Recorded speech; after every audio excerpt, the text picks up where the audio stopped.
qonun loyihasi bo'yicha albatta xorijiy tajriba o'rganildimi? Xorijda qanday? Guvohnoma olish uchun maxsus o'quv kursini ham tugatishni talabini qo'yganmiz. Juda ham to'g'ri. Qaysi ta'lim muassasasi bunga ruxsat beradi? Qayerda o'qitiladi? Uni o'qitish metodikasini kim ishlab chiqadi? Ovchilik xo'jaliklariga, ov qilish joylariga qo'yib yuborilgan hayvonlarning soniga teng miqdorda kvota beriladi deb. O'zi shunisi ham tabiatda qirib bo'lganmiz-da. 100 ta qo'ysin, 80 tasiga, 70 tasiga kvota berish tartibini qo'yaylik. Ov qilishga ruxsat muddatlarini uchish paytlaridan tashqarida yil davomida deb belgilanyapti-da. Menimcha noto'g'ri bo'ladi. Qachon urchiydi? Masalan, deylik, oktyabr oyida urchiydi. Uni qo'zulash muddatichi. Uni bolasini parvarish qilish muddatichi.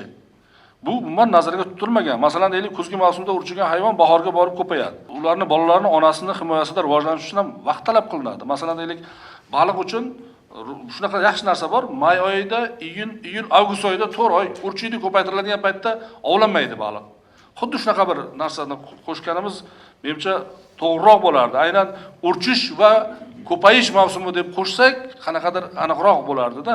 Tabiatga dam berish payti keldi. Ovchilik bugun kun ko'rish manbai emas. Bugun ovchilik bu ko'ngilxushlik. Ko'ngilxushlik arzonga bo'lmasligi kerak. Ko'ngilxushlik qimmatga bo'lishi kerak. Kamyob yo'qolib borayotgan O'zbekiston Respublikasining qizil kitobiga kiritilgan hayvonlarni tutishga faqatgina ilmiy maqsadlardan tashqari barcha hollarda taqiq qo'yishimiz kerak. O'zi shunisi ham bizga sanoqli qoldi. Masalan, deylik, qo'ng'ir ayiq sanoqli qoldi.